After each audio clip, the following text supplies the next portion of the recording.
Narito, si Liwayway di Magiba, nakatingala sa kisame ng bahay na dating kinagisnan niya. Hindi niya maintindihan kung paano nangyari ang lahat. Ang bawat salita ni Basilio, ang kanyang ama-amahan, ay tumatalab sa kanyang tainga na parang patalim. Anak, pasensya ka na. Wala na akong magagawa. Ito lang ang tanging paraan. Bulong ni Basilio. Ang kanyang boses ay nanginginig sa takot o sadyang mahusay lang siyang umarte. Ang kanyang mga mata ay nanunubig, ngunit walang bakas ng tunay na pighati sa mga mata ni Liwayway. Nakita niya ang tunay na takot. Takot para sa sarili, hindi para sa kanya. 10,000,000 piso. Ibinenta siya. Parang isang lumang kasangkapan o isang alagang hayop. Hindi siya makahinga. Ang mga pangarap niya, ang kanyang pag-asa na makapagtapos ng pag-aaral at makahanap ng disenteng trabaho, ay biglang naglaho. Isang gabi lang ang lahat. Isang gabi na binalot ng amoy ng alak at usok ng sigarilyo, at ang kanyang ama-amahan ay naibenta na siya sa isang demonyo. Huminga siya ng malalim, pilit pinipigilan ang nanginginig niyang kamay. Paano mo nagawa ito, tatay? Tanong niya, halos hindi makabuo ng salita. Paano mo naibenta ang sarili mong anak? Hindi niya alam kung para kanino ang huling salitang iyon. Para sa kanya ba? O para sa tunay niyang mga magulang na hindi niya man lang nakilala? Si Basilio, ang tanging kinikilala niyang magulang, ang naghatid sa kanya sa kapahamakan. Hindi sumagot si Basilio. Tumalikod lang siya. At doon natapos ang lahat ng pag-asa ni Liwayway.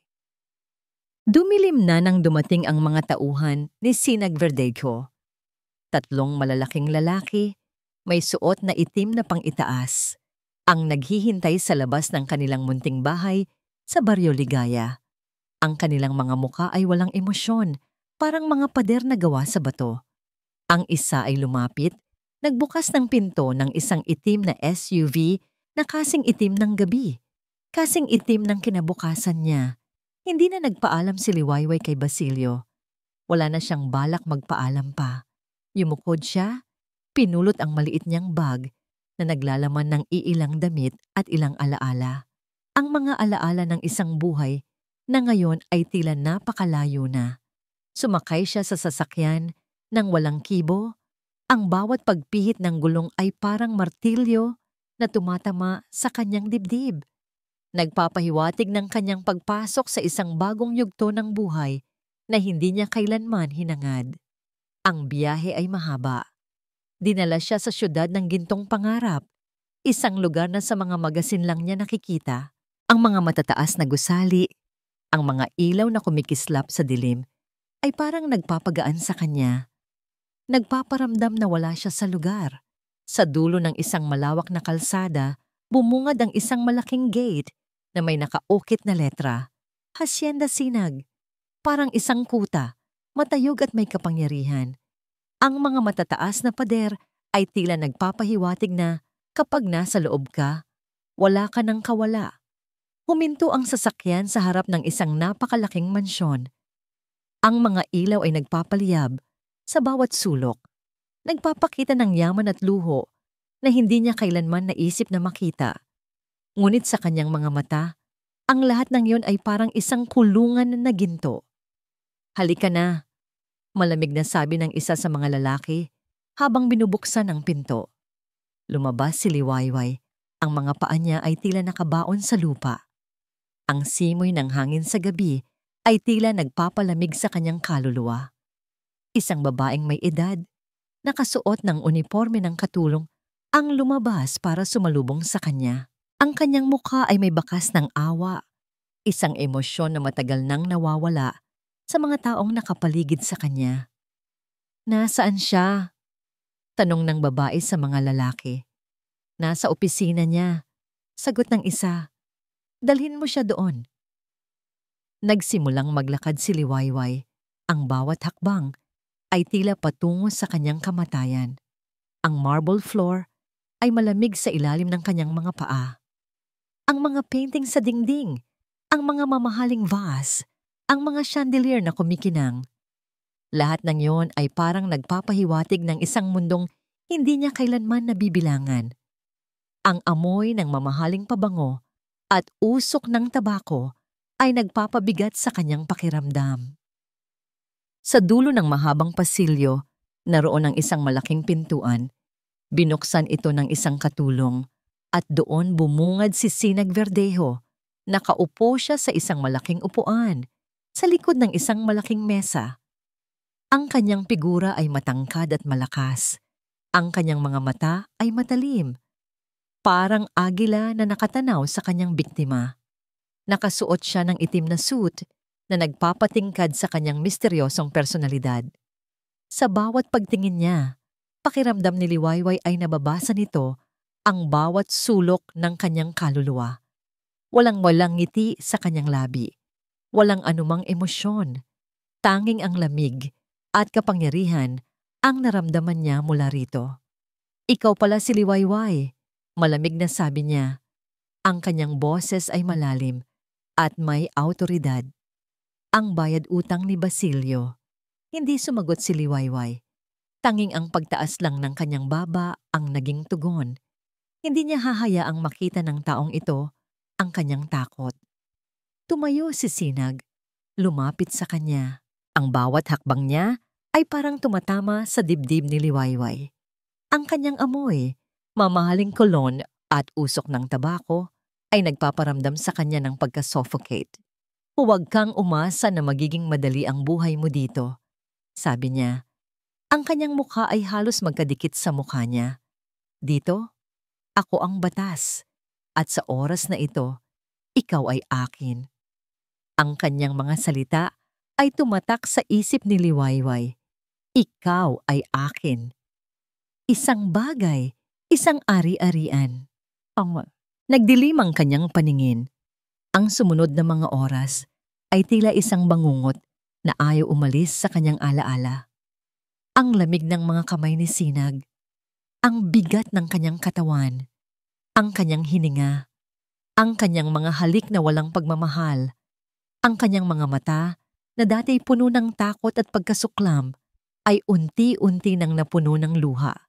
Hindi niya inakala na darating ang araw na babalikan siya ng bangungot na ito. Nawala ang kanyang pagkababae, hindi dahil sa pag-ibig, kundi dahil sa isang kasunduan na ginawa ng iba. Naramdaman niya ang sakit, hindi lang sa pisikal, kundi sa kanyang kaluluwa. Ang kanyang pagkatao ay tila dinurog, nawasak, at ibinaon sa limot.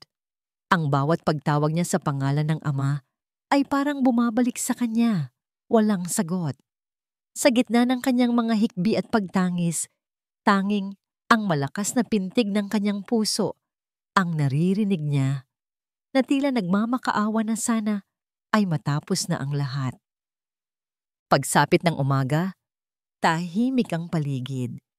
Ang mga sinag ng araw ay dahan-dahang pumasok sa malawak na bintana ng silid. Nakahiga si Liwayway sa malaking kama. Ang katawan niya ay masakit. Ang kanyang kaluluwa ay parang binugbog. Nakita niya ang bakas ng luha sa kanyang unan. Ang amoy ni Sinag ay tila nananatili sa bawat sulok ng silid. Nagpaparamdam sa kanya ng pagduduwal. Tumayo siya ng dahan-dahan. Ang kanyang mga paa ay nanginginig. Lumapit siya sa bintana. Ang malawak na hardin, ang mga naglalakihang puno, ang swimming pool na kumikinang sa ilalim ng araw. Ang lahat ng iyon ay parang nagmamayabang sa kanyang kahinaan. Ito ang kanyang kulungan. Ito ang lugar kung saan nawala ang kanyang pagkatao. Ngunit sa kabila ng lahat ng sakit at pighati, isang apoy ang nagliyab sa kanyang dibdib. Isang apoy ng galit at determinasyon. Hindi siya mananatili sa kulungang ito. Hindi siya hahayaang mabilanggo sa mundong ito ng kasamaan. Kahit ano pa ang mangyari, siya ay tatakas. Tumingin siya sa malawak na gate ng Hacienda Sinag. Ang kanyang mga mata ay puno ng pagkasuklam at paghihiganti. Hindi niya alam kung kailan o paano Ngunit alam niya sa kanyang puso na siya ay makakawala. Hindi niya alam na ang kapalaran ay may mas malalim pang balak para sa kanya, na ang pagtakas ay simula pa lamang ng mas malaking pagsubok na magbibigkis sa kanya sa taong kanyang kinamumuhian. Ang bawat oras na lumilipas sa Hacienda Sinag ay parang isang kawad na humihigpit sa leeg ni Liwayway. Ang marangyang silid, ang masarap na pagkain, ang lahat ng luho ay walang kabuluhan kung ang kalayaan mo ay nakakulong. Sa tuwing nakikita niya ang mga bantay na nakapaligid sa mansyon o ang matalim na tingin ng mga katulong na tila nagmamasid sa bawat galaw niya, lalo siyang nauubusan ng pag-asa. Ngunit ang apoy na nagliyab sa kanyang dibdib mula kagabi ay hindi namatay, bagkus lalong lumakas. Kailangan niyang umalis. Kailangan niyang makatakas. Pansin niya na tuwing madaling araw, bago pa sumikat ang araw, ay mayroong pagpapalit ng shift ang mga gwardiya. Mayroong halos 5 minutong window kung saan mayroong pagkakataong makalusot. Hindi niya alam kung saan siya pupunta, ngunit ang tanging alam niya ay kailangan niyang makalabas sa kulungang ito. Kinabukasan, maaga pa lang ay gising na si Liwayway. Hindi siya nakatulog ng maayos. Ang mga bangungot mula sa nakaraang gabi ay patuloy na bumabalik, paulit-ulit na humahabol sa kanyang isipan.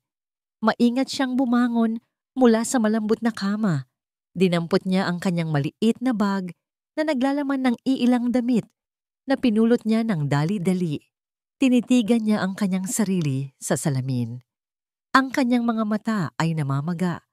Ang kanyang labi ay manipis. Ngunit ang determinasyon sa kanyang mga mata ay hindi maikakaila. Dahan-dahan siyang lumabas ng silid. Tahimik ang buong mansyon. Ang mga yapak niya ay halos hindi marinig sa malamig na marmol na sahig. Naririnig niya ang marahang ihip ng hangin sa labas at ang tunog ng mga dahon na nagliliparan. Pagdating niya sa malaking hagdan, nakita niya ang isang katulong na naglilinis sa ibabang bahagi ng pasilyo. Nagtago siya sa likod ng isang malaking vase. Hintay lang siya ng hintay hanggang sa lumayo ang katulong. Nang makita niyang malinis ang daan, dahan-dahan siyang bumaba. Pagdating niya sa main lobby, lalong bumilis ang tibok ng kanyang puso. Ito na. Ito na ang oras.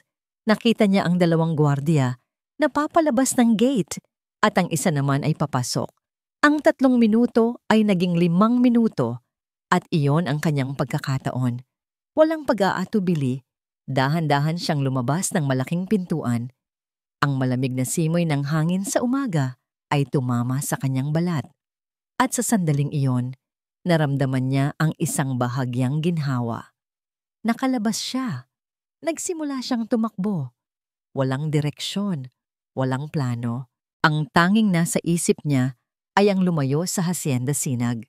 Tumakbo siya ng tumakbo, hindi pinapansin ang mga tumatakbong sasakyan, ang mga naglalakad na tao na nagtataka kung bakit may isang babaeng tumatakbo ng walang sapin sa paa sa kalsada. Ang init ng araw ay dahan-dahang sumisikat. Ang kanyang mga paa ay nagsisimulang masakit. Ang kanyang hininga ay humihingal. Ang kanyang puso ay parang gustong lumabas sa kanyang dibdib. Ngunit patuloy pa rin siya sa pagtakbo. Sa bawat pagtakbo niya, nararamdaman niya ang bahagyang pagbabalik ng kanyang kalayaan. Ang bawat hakbang ay isang pag-asa. Ngunit ang katawan ng tao ay may limitasyon. Matapos ang halos 2 oras na pagtakbo, nagsimulang lumabo ang kanyang paningin. Naramdaman niya ang pagkahilo. Ang kanyang mga paa ay parang ayaw ng gumalaw. Nagsimulang manginig ang kanyang buong katawan hanggang sa naramdaman niya na lang na gumuho ang kanyang mga tuhod. Bumagsak siya sa sementadong kalsada. Ang huling nakita niya ay ang mga paang naglalakad sa paligid niya at ang malakas na tunog ng mga bus at kotse. Nagising si Liwayway na nasa isang hindi pamilyar na silid. Ang amoy ng antiseptic ay sumalubong sa kanyang ilong. Nakahiga siya sa isang malambot na kama at meron siyang kumot na nakabalot sa kanya. Pinilit niyang bumangon, ngunit naramdaman niya ang sakit sa kanyang ulo. "Huwag kang bumangon muna, iha," sabi ng isang boses. Lumingon siya. Isang matandang lalaki ang nakaupo sa tabi ng kanyang kama. Ang kanyang mukha ay may bakas ng kabaitan. Ang kanyang mga mata ay puno ng awa. Nakasuot siya ng isang lumang sweater at salamin na nakasabit sa kanyang ilong. "Sino po kayo?" tanong ni Liwayway. Ang kanyang boses ay mahina at nanginginig. "Ako siguro Kalinaw," sagot ng matandang lalaki. "Nakita kita sa kalsada, nawalan ng malay, kaya dinala kita dito." Tinitigan ni Liwayway ang paligid. Ang silid ay simple lang, ngunit malinis at maaliwalas. Mayroong mga libro sa tabi ng kama at isang maliit na mesa na mayroong tasa ng kape. "Maraming salamat po," sabi niya. "Wala iyon, iha," sabi ni Guro Kalinaw. "Gusto mong kumain?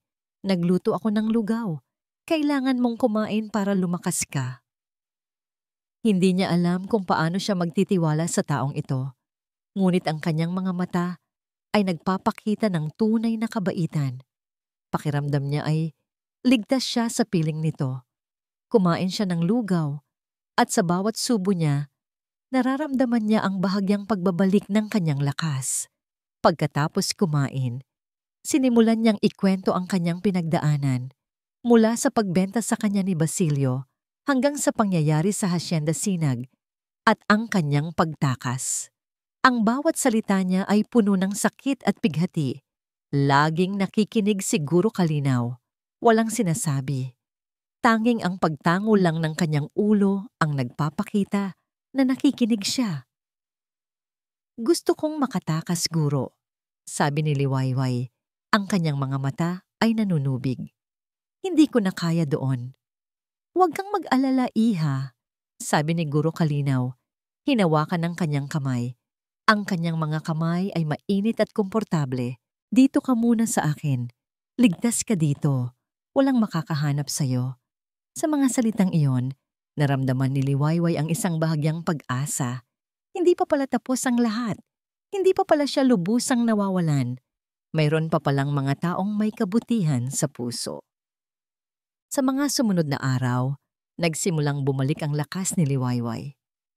Tinulungan niya si Guro Kalinaw sa mga gawaing bahay, naglinis, nagluto, at nagdilig ng mga halaman sa hardin. Sa bawat araw na lumilipas, nararamdaman niya ang bahagyang pagbabalik ng kanyang pagkatao. Nagkukwentuhan sila ni Guro Kalinaw tungkol sa buhay, tungkol sa pag-asa, tungkol sa pagpapatawad. Ang bawat salita ni Guro Kalinaw ay parang gamot sa kanyang kaluluwa. Sa kanyang piling, naramdaman niya ang kapayapaan na matagal nang nawawala sa kanya.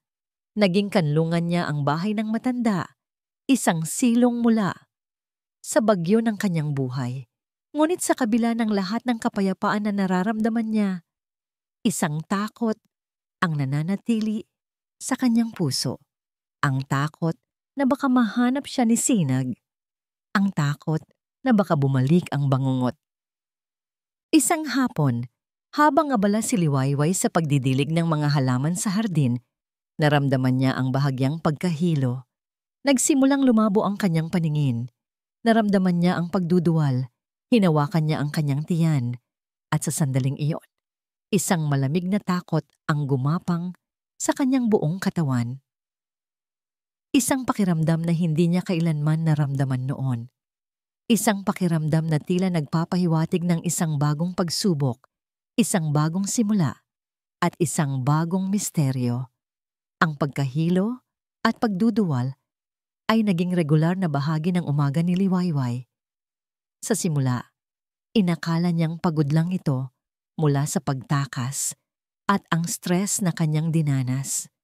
Ngunit sa bawat paglipas ng araw, ang mga senyales ay lalong lumilinaw. Ang kanyang panlasa ay nagbago, madali siyang mapagod, at ang kanyang tiyan ay parang may kakaibang pakiramdam. Ang takot na naramdaman niya sa huling gabi ay unti-unting nagiging isang masakit na katotohanan. Isang umaga, habang nag-aalmusal sila ni Guro Kalinaw, hindi na niya napigilan ang sarili. Guro, mahina niyang tawag. Kailangan ko po atang magpatingin sa doktor. Tiningnan siya ni Guro Kalinaw nang may pag-aalala. May nararamdaman ka ba, iha? Hindi ko po sigurado. Sagot niya, ang kanyang tinig ay nanginginig. Pero may pakiramdam po akong kakaiba. Agad na dinala ni Guro Kalinaw si Liwayway sa pinakamalapit na klinika. Ang kanyang puso ay kumakabog ng malakas sa kanyang dibdib sa bawat hakbang. Habang naghihintay sa resulta, ang kanyang isip ay puno ng mga katanungan, mga pangamba, at isang katotohanang pilit niyang tinanataboy. Nang tawagin ang kanyang pangalan, naramdaman niya ang malamig na pawis na dumadaloy sa kanyang likod. Pumasok siya sa silid ng doktor, siguro Kalinaw ay kasama niya. Matapos ang ilang minutong pag-uusap at pagsusuri, tiningnan ng doktor si Liwayway ng may simpatya. Binibini, sa mga nakikita ko, ikaw ay nagdadalang tao. Parang gumuho ang mundo ni Liwayway. Ang salitang yon ay parang isang malaking bato na bumagsak sa kanya. Hindi siya makahinga. Ang kanyang mga mata ay nanunubig at nagsimula siyang umiyak ng walang tunog. Siguro Kalinaw ay agad na yumakap sa kanya. Ang kanyang mga kamay ay hinahagod ang kanyang likod. Iha, huwag kang mag-alala, bulong ni Guro Kalinaw. Narito ako. Hindi kita pababayaan. Ngunit paano? Paano niya haharapin ang katotohanan ito? Ang anak ng lalaking kinasusuklaman niya. Ang bunga ng isang gabing puno ng pait at sakit. Ang kanyang mga pangarap ay tuluyang naglaho. Ngayon, meron na siyang panibagong pasanin. Isang buhay na hindi niya pinili. Ngunit ngayon ay konektado sa kanyang sarili. Sa kabila ng kanyang galit at kalungkutan, naramdaman niya ang isang kakaibang init sa kanyang tiyan. Parang may maliit na kamay na humawak sa kanya. Kahit paano, ang buhay na ito ay walang kasalanan. Hindi niya ito hahayaang magdusa. Sa kabilang banda ng syudad ng Gintong Pangarap, sa loob ng marangyang opisina sa Hacienda Sinag, nagngingit-ngit sa galit si Sinag Verdejo. Ang balita ng pagtakas ni Liwayway ay parang bomba na sumabog sa kanyang mukha. Walang sino man ang nakakatakas sa kanya. Walang sino man ang naglalakas loob na suwayin ang kanyang kapangyarihan. Hindi niyo pa rin siya nahahanap? Sigaw niya kay Hiraya Mandirigma, ang kanyang kanang kamay, na nakatayo sa harap niya ng walang imik. Ang kanyang boses ay nagpapakita ng matinding galit. Patuloy po kaming naghahanap, Senyor Sinag. Sagot ni Hiraya. Ang kanyang mukha ay walang emosyon. Ngunit parang nawala po siya sa hangin. Walang bakas. Wala. Hindi maaring wala. Malakas na inihampas ni Sinag ang kanyang kamao sa mesa. Ang mga papel ay nagkalat. Hanapin niyo siya. Baligtarin niyo ang buong lungsod kung kailangan. Gusto ko siyang makita. Buhay. Hindi siya maaaring makatakas sa akin. Ang pagtakas ni Liwayway ay hindi lang isang pagsuway sa kanyang kapangyarihan. Ito ay isang insulto. Isang pagpapakita ng kahinaan na hindi niya matatanggap. Hindi lang siya isang bayad utang. Siya ay isang ari-arian na naglakas loob, na tumakas. At hindi niya hahayaang makalusot ang sinuman sa kanyang mga kamay. Inutusan niya si Hiraya na bisitahin si Basilio Malingap, ang ama-amahan ni Liwayway. Baka may alam ito. Baka may koneksyon ito na makakatulong sa paghahanap. Nakarating si Hiraya sa lumang bahay ni Basilio sa Barrio Ligaya. Ang bahay ay halos gumuho na. Si Basilio ay nakaupo sa labas, naninigarilyo. Ang kanyang mukha ay puno ng pagod at takot. Nasaan si Liwayway? Tanong ni Hiraya. Ang kanyang boses ay malamig at may awtoridad. Nanginginig si Basilio. Hindi ko alam, sir. Totoo po. Tumakas siya. Hindi ko na siya nakita simula noon. Kung hindi mo sasabihin ang totoo, may masamang mangyayari sa'yo. Banta ni Hiraya. Totoo po ang sinasabi ko, sir, sabi ni Basilio. Ang kanyang mga mata ay puno ng takot. Hindi ko talaga alam. Ang tanging alam ko lang ay galit na galit siya sa akin. Nang walang makuha, bumalik si Hiraya sa Hacienda Sinag. Inulat niya kay Sinag ang kanyang nakita. Walang makuha kay Basilio. Habang ang paghahanap ni Sinag ay patuloy, si Liwayway ay dahan-dahang lumalaki ang tiyan sa piling ni Guro Kalinaw. Sa bawat araw na lumilipas, nararamdaman niya ang paggalaw ng kanyang anak sa kanyang sinapupunan. Sa simula, ang pakiramdam ay halo-halo. Takot, galit, at pagkabigla. Ngunit sa paglipas ng panahon, ang isang kakaibang pagmamahal ay nagsimulang lumaki sa kanyang puso. Binibigyan niya ng pangalan ang kanyang anak, kinakausap ito, at nagdarasal na sana ay maging ligtas ito. Sa bawat paghipo niya sa kanyang tiyan, nararamdaman niya ang koneksyon. Ang buhay na ito ay hindi bunga ng kasamaan, kundi bunga ng isang pagkakataon na ngayon ay nasa kanya na ang responsibilidad. Hindi niya hahayaang magdusa ang kanyang anak. Gagawin niya ang lahat para protektahan ito. Isang araw, habang naglalakad siya sa pamilihan kasama si Guro Kalinaw, bigla siyang nakaramdam ng pagkahilo. Nagsimulang umikot ang kanyang paningin. Hinawakan niya ang kamay ni Guro Kalinaw. "Guro, hindi ko po maramdaman ang sarili ko," sabi niya. Ang kanyang boses ay mahina. Ngunit bago pa makasagot si Guro Kalinaw, ang isang pamilyar na anino ay bumungad sa kanyang paningin. Isang malaking itim na sasakyan ang huminto sa harap nila. Bumaba ang tatlong lalaki na may suot na itim na pang-itaas. Sa likod nila, si Sinag Verdejo, ang kanyang mga mata ay matalim. Ang kanyang mukha ay puno ng galit at kapangyarihan. Nakatayo siya doon, parang isang anino na bumalik para kunin ang kanyang biktima. Naramdaman ni Liwayway ang malamig na takot na gumapang sa kanyang buong katawan. Hindi siya nakaligtas. Hinanap siya ni Sinag. At sa pagkakataong ito, pakiramdam niya ay wala na siyang takasan. Ang paghinto ng itim na sasakyan, ang pagbaba ng mga lalaking nakaitim, at ang paglitaw ni Sinag Verdejo ay parang isang masamang panaginip na nagkatotoo. Naramdaman ni Liwayway ang paglamig ng kanyang dugo. Ang takot na matagal niyang tinataguan ay biglang bumalik, mas malakas, mas nakakapanindig balahibo. Hinawakan niya ng mahigpit ang braso ni Guro Kalinaw na nakatayo sa tabi niya. Ang muka ay pununo ng pag-aalala. "Liwayway di Magiba," malamig na sabi ni Sinag. Ang kanyang boses ay may kapangyarihan. "Akala mo ba ay makakatakas ka sa akin?" Hindi sumagot si Liwayway. Tanging ang pagtaas lang ng kanyang baba ang naging tugon. Hindi niya hahayaang makita ni Sinag ang kanyang takot, kahit pa ang kanyang mga tuhod ay nanginginig. "Ano ang kailangan mo sa kanya?" tanong ni Guro Kalinaw. Ang kanyang boses ay kalmado, ngunit may bakas ng pagprotekta. Tiningnan ni Sinag si Guro Kalinaw. Ang kanyang mga mata ay matalim. "Huwag kang makialam, matanda. Hindi mo alam ang pinapasok mo." "Hindi ko alam ang dahilan kung bakit mo siya hinahanap," sabi ni Guro Kalinaw. Tumayo ng matuwid. Ngunit siya ay buntis at kailangan niya ng kapayapaan. Sa pagbanggit ng salitang buntis, nagulat si Sinag. Ang kanyang mga mata, na dati puno ng galit, ay biglang napuno ng pagkabigla. Tiningnan niya si Liwayway.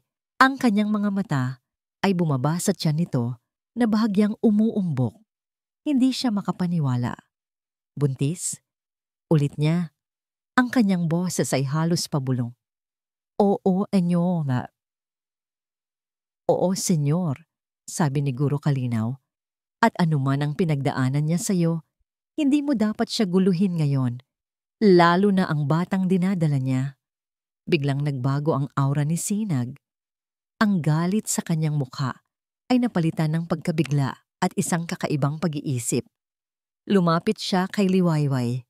Ang kanyang mga mata ay nakatuon sa tiyan nito. Naramdaman ni Liwayway ang matinding takot. "Huwag kang lalapit!"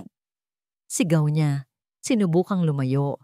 Ngunit pinigilan siya ng mga tauhan ni Sinag. "Ano ang ginawa mo?" tanong ni Sinag. Ang kanyang boses ay kontrolado, ngunit may bakas ng pagbabanta. "Kaninong anak yan?" "Anak ko to." Sigaw ni Liwayway. Ang kanyang mga mata ay nanunubig. "Walang kinalaman ang sino man sa'yo." Napangiti si Sinag, isang ngiting hindi umabot sa kanyang mga mata. "Walang kinalaman? Hindi ka nakatakas. At ang anak mo, sa tingin mo, sino ang may responsibilidad sa kanya?" Ang kanyang mga salita ay parang patalim na tumusok sa puso ni Liwayway. Naramdaman niya ang matinding galit at pagkasuklam. Alam niyang anak ito ni Sinag, ngunit hindi niya matanggap na muling mawawalan siya ng kontrol sa kanyang buhay. "Dalhin niyo siya." Utos ni Sinag sa kanyang mga tauhan. Ang kanyang mga mata ay nananatili sa tiyan ni Liwayway. "Dalhin niyo siya pabalik sa hasyenda at ipatawag ang pinakamahusay na doktor." Ngayon din, pinilit nilang ipasok si Liwayway sa sasakyan. Nagpumiglas siya, sumigaw, ngunit walang silbi. Ang mga tao sa paligid ay nagtinginan lang. Walang sino man ang naglakas loob na makialam. "Wag po, guro. Tulungan niyo po ako." Sigaw ni Liwayway habang kinakaladkad siya ng mga tauhan. "Sinag! Hindi mo siya maaaring gawin iyan." Sigaw ni Guro Kalinaw. Sinubukang lapitan si Liwayway, ngunit hinarangan siya ng mga lalaki ni Sinag. "Buntis siya. Hindi mo siya dapat saktan." Ngunit hindi pinansin ni Sinag ang mga salita ni Guro Kalinaw.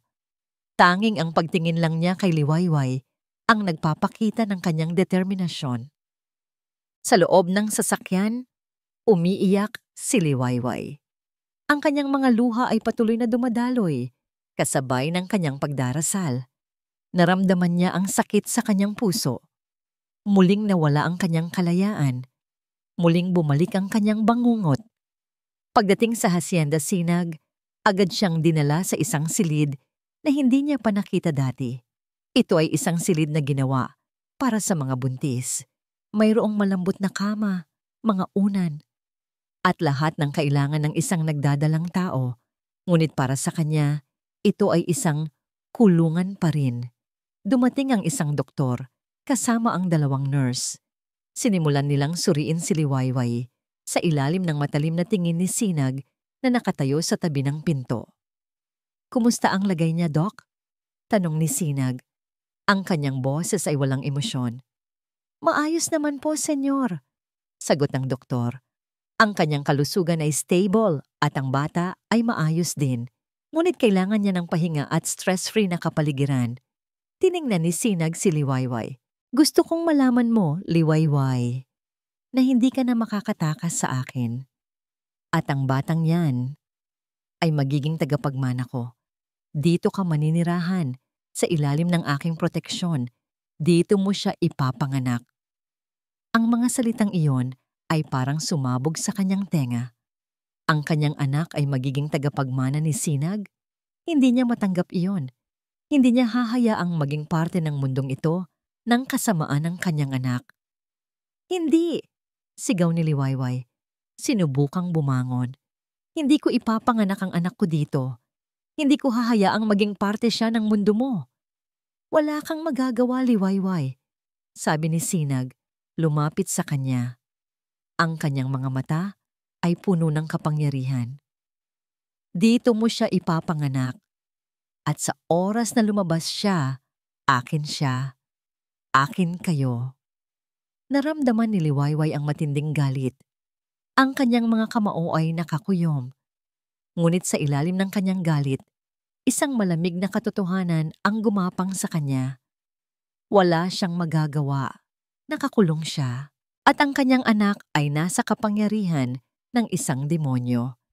Sa dilim ng kanyang silid, habang ang mga luha ay patuloy na dumadaloy, naramdaman niya ang isang kakaibang kirot sa kanyang tiyan. Isang kirot na hindi pamilyar. Isang kirot na tila nagpapahiwatig ng isang bagong pagbabago, isang bagong balita, at isang bagong hamon na mas magpapabigat sa kanyang pinagdadaanan. Ang mga araw ni Liwayway sa Hacienda Sinag ay tila isang malaking gintong kulungan. Kumpleto siya sa lahat ng kailangan. May sariling nurse na nakabantay at isang doktor na regular na nag-check up. Ngunit ang kanyang puso ay nananatiling malungkot. Ang galit at pagkasuklam kay Sinag ay nananatili. Ngunit sa bawat paggalaw ng kanyang anak, sa kanyang sinapupunan, naramdaman niya ang isang kakaibang pagmamahal na lumalaki. Ang buhay na ito, sa kanyang tiyan, ang tanging pag-asa at kaligayahan niya. Si Sinag naman, sa kabila ng kanyang panlabas na kawalang damdamin, ay nararamdaman ang isang kakaibang pagbabago sa kanyang sarili. Ang pagkabuntis ni Liwayway ay nagulantang sa kanyang mundo.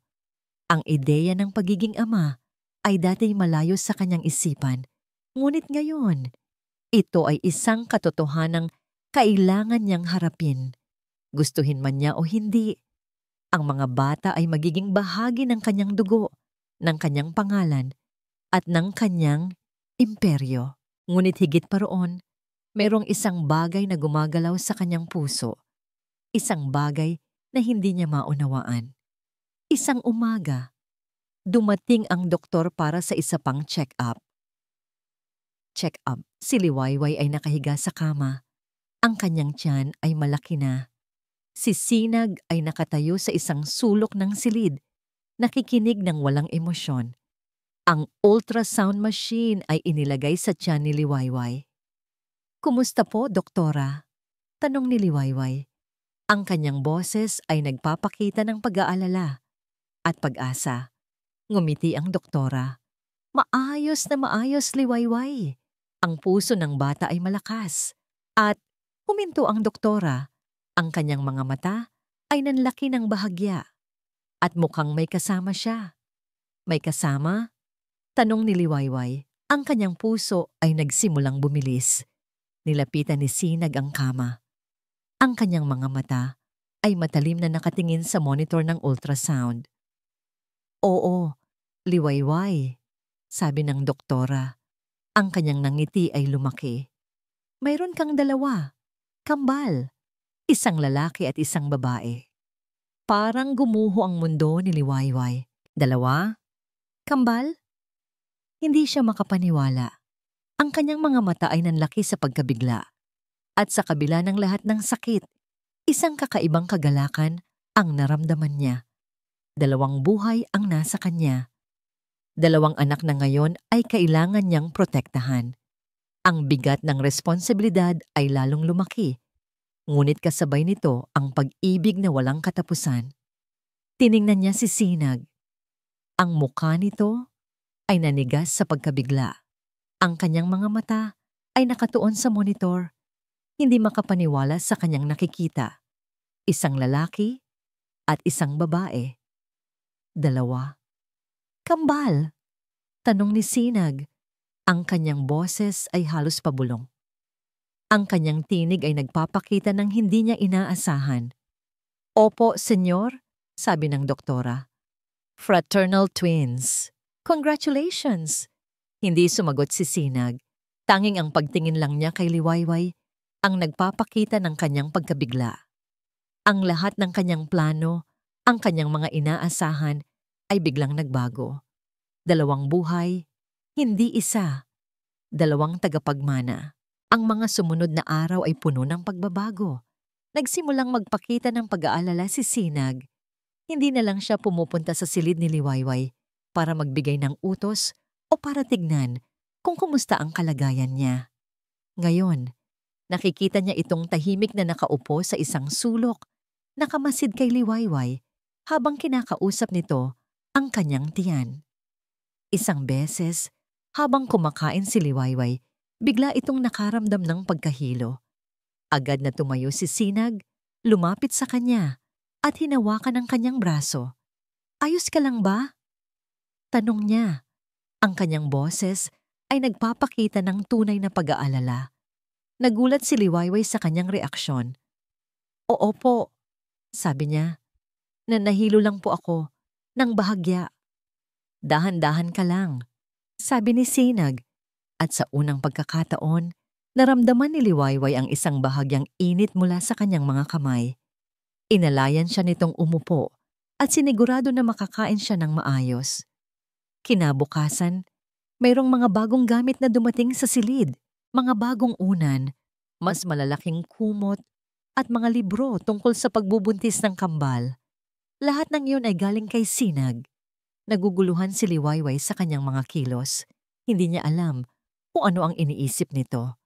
Ang pagbabago sa kanyang trato ay nagpaparamdam sa kanya ng pagkabahala at isang bahagyang pag-asa. Nagsimulang magbasa si Sinag ng mga libro tungkol sa pagiging ama. Palihim. Sa kanyang opisina, madalas siyang makita ni Hiraya na nakatingin sa mga litrato ng ultrasound na parang nag-aaral ng isang mahalagang dokumento. Ang kanyang mga mata ay may kakaibang kinang, isang kinang na hindi niya kailanman nakita. Hindi niya alam kung ano ang pakiramdam na yon, ngunit unti-unti, ang yelo sa kanyang puso ay nagsisimulang matunaw. Hindi na lang ito tungkol sa kapangyarihan o pagmamay-ari. May isang kakaibang instinct na gumagabay sa kanya. Isang hapon, habang naglalakad si Liwayway sa hardin ng hasyenda, naramdaman niya ang matinding paghila sa kanyang balakang. Muntik na siyang matumba. Bago pa siya bumagsak, may humawak sa kanyang braso. Si Sinag. Ang kanyang mga mata ay nagpapakita ng tunay na pag-aalala. Mag-ingat ka, mahina niyang sabi, at ang kanyang kamay ay nanatili sa kanyang braso ng mas matagal kaysa sa kinakailangan. Nagulat si Liwayway. Ito ang unang pagkakataon na nakita niya ang ganitong emosyon sa mukha ni Sinag. Ang kanyang mukha, na dati puno ng lamig, ay may bahagyang pag-aalala. Agad niyang binawi ang kanyang braso, ngunit ang init ng kamay ni Sinag ay tila nanatili sa kanya. "Salamat," bulong niya. Tumangulang si Sinag at agad na bumalik sa kanyang cold demeanor na parang hindi nangyari ang sandaling iyon. Ngunit para kay Liwayway, ito ay isang maliit na crack sa kanyang matigas na balat. Isang maliit na tanda na maaring hindi siya kasing sama ng iniisip niya. Ang kanyang mga bantay ay mas maingat na. Hindi na siya pinababayaan kahit saan. At ang kanyang pagkain ay personal na inihahatid sa kanyang silid. Mayroon siyang nurse na laging nakabantay sa kanya na sinisigurado ang kanyang kalusugan. Sa kabila ng lahat ng luho, ang pakiramdam niya ay lalo siyang nakakulong. Ngunit sa tuwing nararamdaman niya ang paggalaw ng kambal sa kanyang sinapupunan, naramdaman niya ang lakas na kailangan niya para lumaban, para sa kanyang mga anak. Minsan, narinig niya si Sinag na kausap ang kanyang tiyan habang natutulog siya. Marahan, halos bulong lang ang kanyang boses.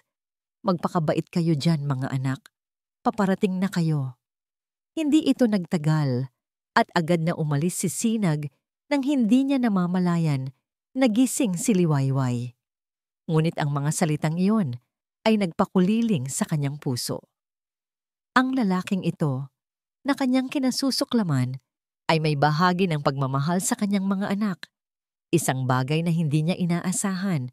Nagsimulang magkaroon ng maliit na pagbabago sa kanyang pananaw. Ang galit ay nananatili, ngunit may kasamang pagkalito. Sino ba talaga si Sinag Verdejo? Isang demonyo na nagpahirap sa kanya? O isang taong pilit nagtatago ng kanyang tunay na damdamin? Isang gabi, habang naghahanda na siyang matulog, naramdaman niya ang kakaibang kaba. Ang kanyang puso ay kumakabog ng malakas at hindi niya alam kung bakit. Lumapit siya sa bintana. Tinitigan ang madilim na kalangitan. Sa sandaling iyon, tumunog ang telepono ni Sinag na kanyang narinig mula sa kalapit na opisina. Naririnig niya ang mga bulong at sa paglipas ng ilang segundo, narinig niya ang isang pangalan na nagpagulantang sa kanya. Adarna Lucero. Parang isang malamig na tubig ang bumuhos sa kanya. Adarna Lucero. ang babaeng sikat sa high society na kilalang ex-girlfriend ni Sinag. Ang kanyang mga mata ay nanlaki. Hindi pa pala tapos ang pagsubok. Mayroon pa palang mga anino mula sa nakaraan na handang lumabas para sirain ang kanyang bagong pag-asa. Ang kanyang tiyan ay biglang sumakit. Isang masakit na senyales na ang kapayapaan na naramdaman niya ay panandalian lang. Ang pangalang Adarna Lucero ay umalingaw-ngaw sa isipan ni Liwayway, parang isang masamang tunog. Narinig niya ang pangalang yun noon sa mga balita. Ang sikat na modelo at socialite na minsan ay naging kasintahan ni Sinag Verdejo.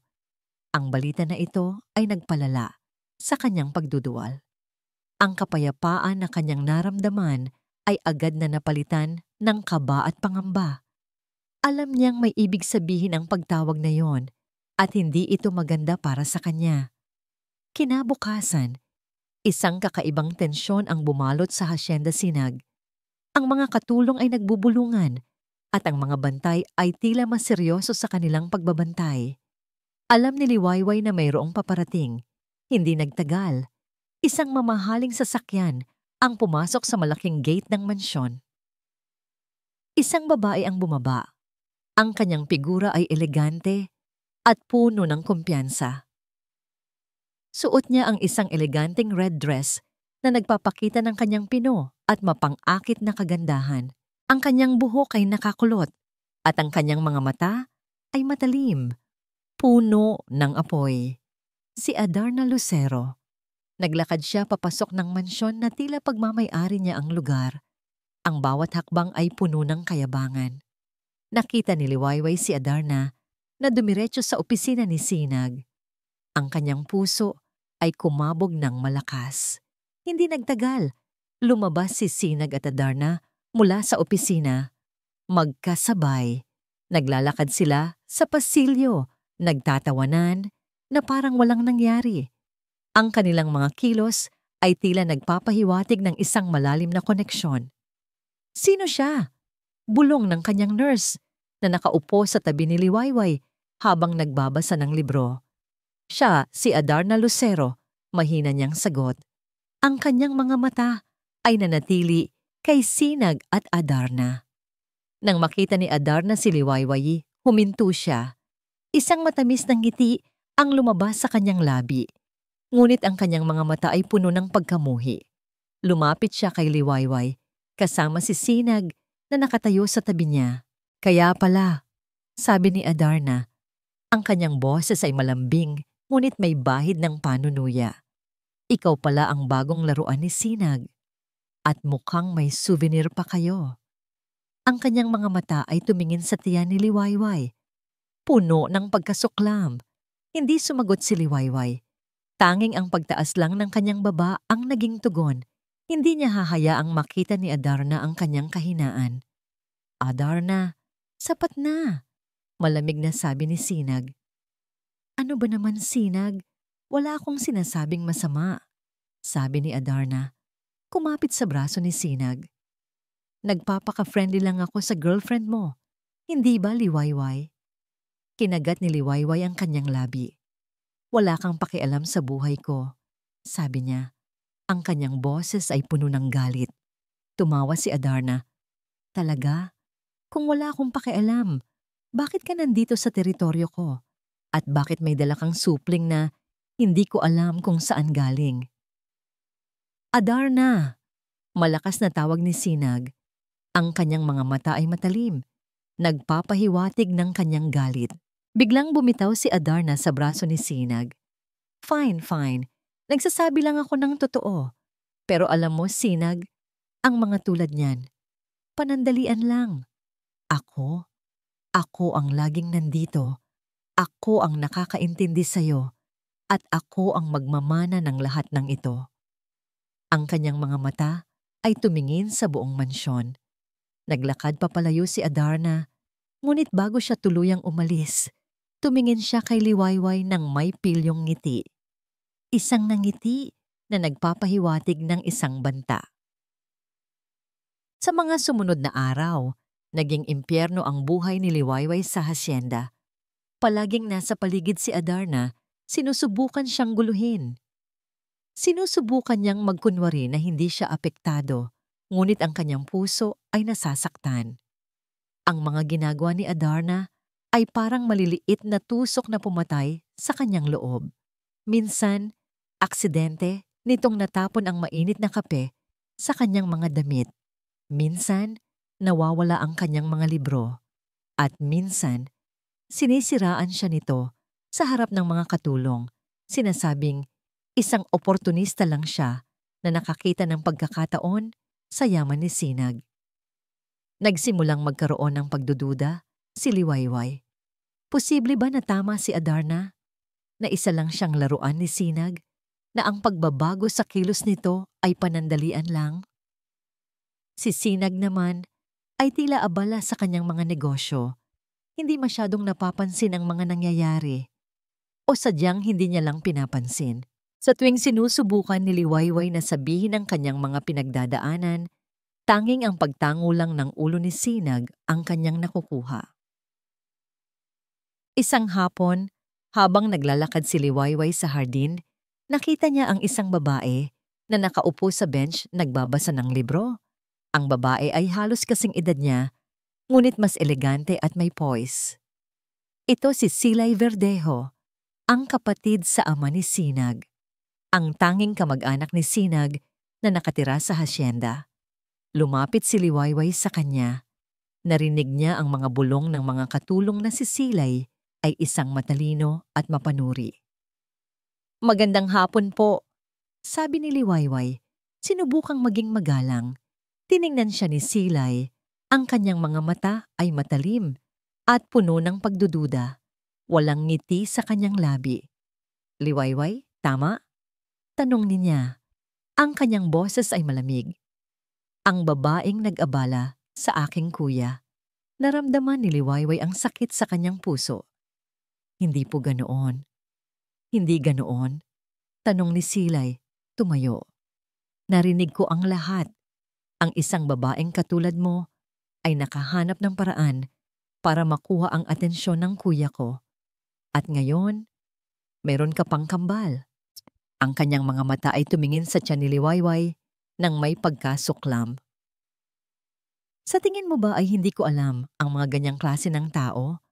Ang mga oportunista." "Hindi po ako oportunista," sabi ni Liwayway. Ang kanyang boses ay nanginginig. "Hindi ko po ginusto ang nangyari." "Hindi ginusto?" Tumawa si Silay, isang mapait na tawa.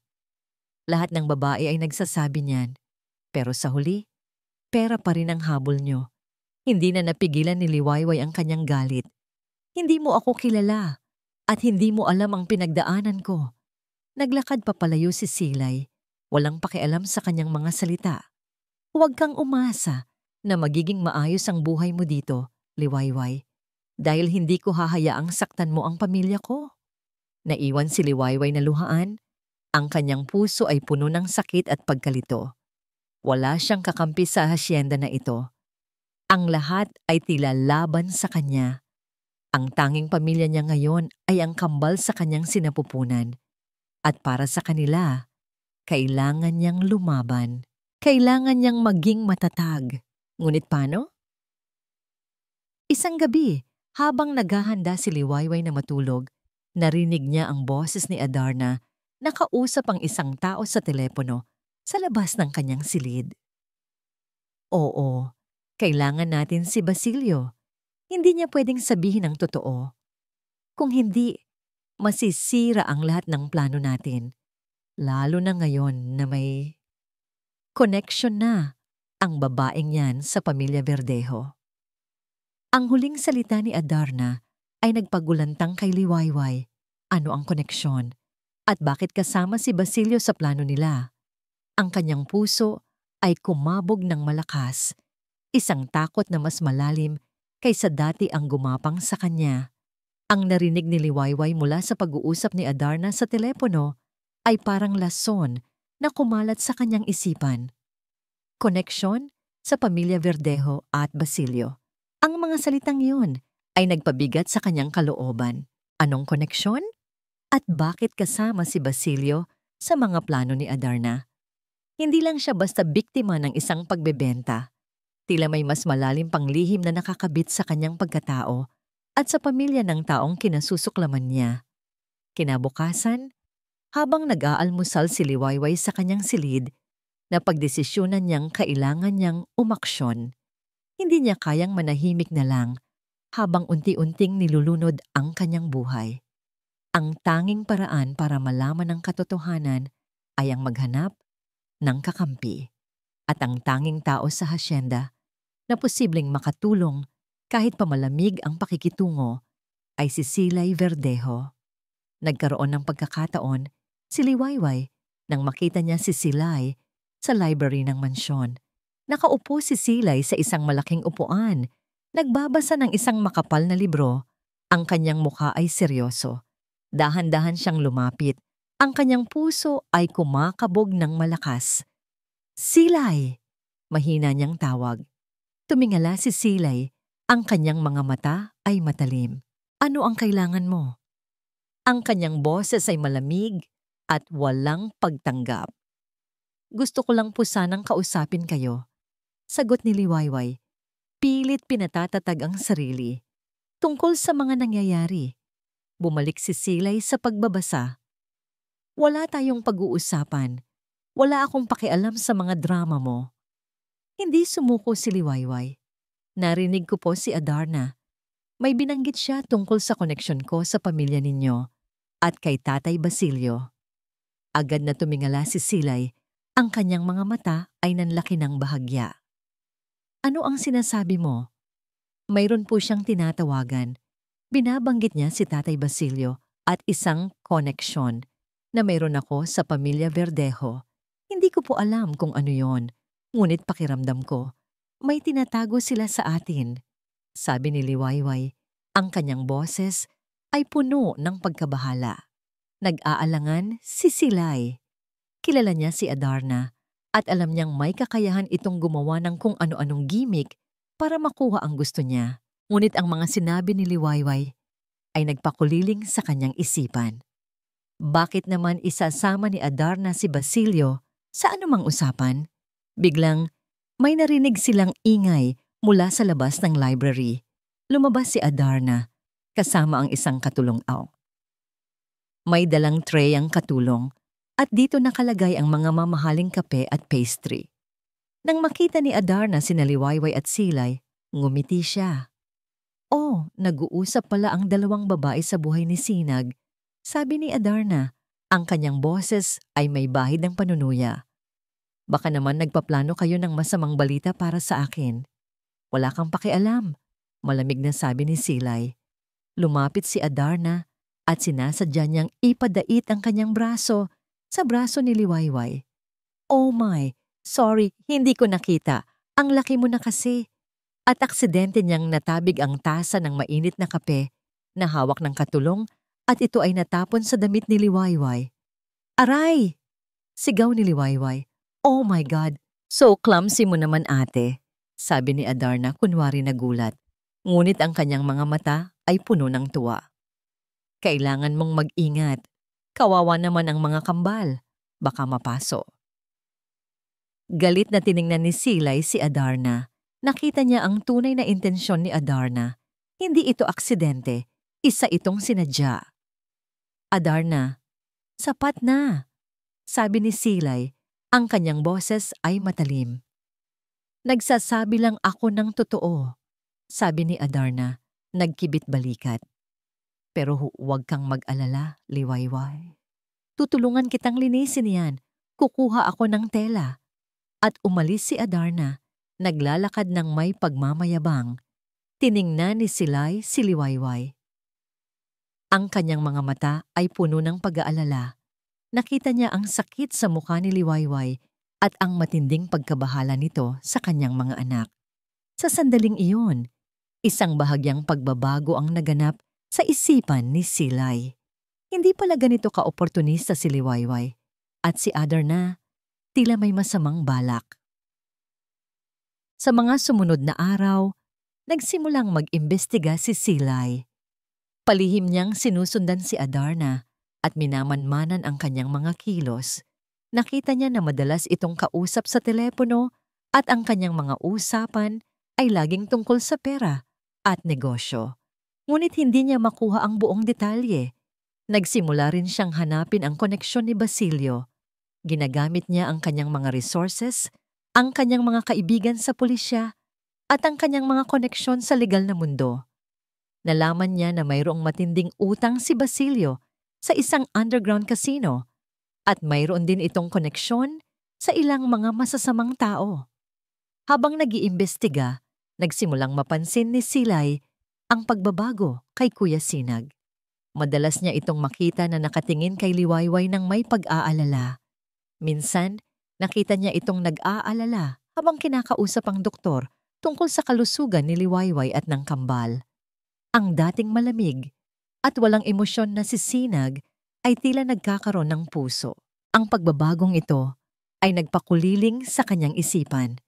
Posible ba na nagkakamali siya sa paghusga kay Liwayway? Isang hapon, habang naglilinis ng lumang bodega sa hasyenda, natagpuan ni Silay ang isang lumang kahon. May nakasulat na mga alaala ng pamilya Verdejo. Sa loob, mayroong mga lumang litrato, mga sulat at iba pang memorabilia. Habang sinusuri niya ang mga litrato, mayroong isang larawan ang nakakuha ng kanyang atensyon. Ito ay isang litrato ng isang babae. Napakaganda, na may mahabang itim na buhok at malaking mata. Ang babae ay nakangiti, at sa kanyang tabi ay nakatayo si Tito Rafael, ang kapatid ng kanyang ama. Ngunit ang mas nagpagulat kay Silay ay ang mukha ng babae. Ito ay napakagaya kay Liwayway. Ang parehong hugis ng mukha, ang parehong mga mata, ang parehong ngiti. Nagsimulang kumabog ng malakas ang puso ni Silay. Isang ideya, isang rason, isang koneksyon ang biglang bumungad sa kanyang isipan. Ang babaeng ito sa litrato, na kamukhang kamukha ni Liwayway, ay kasama ni Tito Rafael. Ang kanyang tiyan ay biglang sumakit sa pagkabigla. Posible ba? Posible ba na may mas malalim pang lihim sa pagitan ni Liwayway at ng pamilya Verdejo? Ang litratong natuklasan ni Silay sa lumang kahon ay nagdulot ng matinding pagkabigla. Ang babae sa larawan na kasing kamukha ni Liwayway kasama ang kanyang Tio Rafael. Ang mga piraso ng palaisipan ay dahan-dahang nagkakasama. Ngunit ang larawan ay nagpahiwatig ng isang mas malalim na lihim na maaaring magpabago sa lahat. Hindi na niya kayang manahimik. Kailangan niyang malaman ang buong katotohanan. Agad na hinanap ni Silay si Basilio Malingap. Sa tulong ng kanyang mga koneksyon, madali niyang nalaman kung saan ito nagtatago matapos ang paghaharap ni Sinag kay Basilio. Naghihirap si Basilio, nagtatago sa isang squatter area, halos walang makain. Nang makita ni Basilio si Silay, nanginginig siya sa takot. Alam niyang may kinalaman ito sa pamilya Verdejo at ang kanyang presensya ay nagpapahiwatig ng panganib. Ano ang kailangan mo? Tanong ni Basilio. Ang kanyang boses ay nanginginig. Ang katotohanan, malamig na sabi ni Silay. Hawak ang litrato. Itinapon niya ang litrato sa paanan ni Basilio. Sino ang babaeng ito? At bakit siya kamukha ni Liwayway? At bakit siya kasama ng Tio Rafael ko? Nanlaki ang mga mata ni Basilio nang makita ang litrato. Ang kanyang mukha ay namutla. Sinubukan niyang magkunwari na hindi niya kilala ang babae, ngunit ang kanyang pangangatal ay nagsasabi ng iba. Hindi ko alam, hindi ko siya kilala. Bulong ni Basilio. Lumapit si Silay, ang kanyang mga mata ay matalim. Huwag kang magsinungaling sa akin, Basilio. Alam kong may kinalaman ka rito. Kung hindi mo sasabihin ang totoo, ipapahanap kita kay Kuya Sinag at alam mo kung anong kaya niyang gawin. Ang pangalan ni Sinag ay sapat na para magpatahimik kay Basilio. Nagsimulang lumabas ang mga luha sa kanyang mga mata. Sige, sasabihin ko, ngunit wag mo akong ipapahamak. Doon, ibinunyag ni Basilio ang lahat. Ang kanyang kapatid na babae, si Elara, ay nagkaroon ng lihim na relasyon kay Rafael Verdejo, ang tiyo ni Sinag. Ang kanilang pag-ibig ay ipinagbabawal, ngunit matindi. Nang malaman ni Elara na siya ay buntis, nagpasya siyang itago ito mula kay Rafael sa takot na masira ang pamilya Verdejo at masira ang buhay ni Rafael. Matapos ipanganak si Liwayway, iniwan ni Elara ang bata sa harap ng bahay ni Basilio na may kasamang liham na nagsasaad na alagaan niya ang bata at itago ang katotohanan. Ang huling nakita niya sa kanyang kapatid ay ang kanyang pag-alis patungo sa isang lugar na hindi niya alam para itago ang kanyang kahihiyan. Natigilan si Silay sa kanyang narinig. Si Liwayway, hindi lang basta konektado sa pamilya Verdejo, kundi siya ay isang tunay na Verdejo. Ang kanyang pinsan, ang anak ng kanyang tiyo. Ang lahat ng kanyang pagdududa, ang kanyang galit, ay naglaho. Napalitan ito ng awa at matinding galit kay Basilio. Paano mo nagawa yan? Tanong ni Silay. Ang kanyang boses ay puno ng galit. Paano mo niloko si Liwayway at paano mo siya ibinenta sa kuya ko? Kailangan ko ng pera, sabi ni Basilio, umiiyak. May malaki akong utang. Ayaw ko sanang gawin iyon. Ngunit wala na akong ibang paraan. Hindi na nag-aksaya ng oras si Silay. Iniwan niya si Basilio na nangangatal sa takot. Kailangan niyang sabihin ito kay Sinag. Ngayon din. Dumiretso si Silay sa opisina ni Sinag sa hasyenda. Nakita niya si Sinag na abala sa mga papeles. Nang makita siya, tumingala si Sinag. Ang kanyang mukha ay seryoso. Silay, ano ang problema? Tanong ni Sinag. Napansin ang pagkabahala sa mukha ng kanyang kapatid. Walang pag-aatubili. Inilatag ni Silay ang lahat. Ang litrato, ang pag-uusap nila ni Basilio, ang katotohanan tungkol sa mga magulang ni Liwayway. Sa bawat salitang lumalabas sa bibig ni Silay, lalong naninigas ang mukha ni Sinag. Ang kanyang mga mata ay nanlaki at ang kanyang mga kamao ay nakakuyom. Nang matapos si Silay, namayani ang matinding katahimikan. Hindi, bulong ni Sinag, hindi makapaniwala. Hindi totoo iyan. Tingnan mo kuya, sabi ni Silay, inilabas ang litrato. Ang babae sa larawan, si Tita Elra, kamukha ni Liwayway. Siya ang kapatid ni Basilio. At ang lalaki sa tabi niya, si Tito Rafael. Kinuha ni Sinag ang litrato. Tinitigan niya ito ng matagal. Ang pagkabigla, ang galit at ang isang kakaibang realizations ay naghalo-halo sa kanyang mga mata. Si Liwayway, ang pinsan niya. Ang babaeng kanyang kinasusuklaman, ang babaeng kanyang sinaktan, ay kanyang kadugo. Ang lahat ng kanyang pagtrato rito, ang pagbili sa kanya, ay biglang nagkaroon ng mas masakit na kahulugan. Sumabog ang galit ni Sinag. Basilio! Sigaw niya, ang kanyang boses ay umalingaw-ngaw sa buong opisina. Papatayin kita. Agad na tinawagan niya si Hiraya Mandirigma. Hanapin mo si Basilio Malingap. Dalhin mo siya rito. Ngayon na. Buhay o patay. Tiningnan ni Sinag si Silay. Hindi ko maintindihan. Bakit ngayon lang? Bakit ito nangyari? Hindi ko rin po alam, kuya. Sagot ni Silay, ang kanyang boses ay puno ng pighati. Pero ito ang katotohanan. Habang abala sina Sinag at Silay sa kanilang paghaharap, si Adarna Lucero ay nagpaplano. Nalaman niya ang pagtakas ni Liwayway at ang paghahanap ni Sinag. Nalaman din niya ang tungkol sa pagbubuntis ni Liwayway. Ang lahat ng ito ay nagdulot ng matinding selos at pagkamuhi kay Adarna. Hindi niya hahayaang magwagi si Liwayway. Siya ang dapat na maging asawa ni Sinag.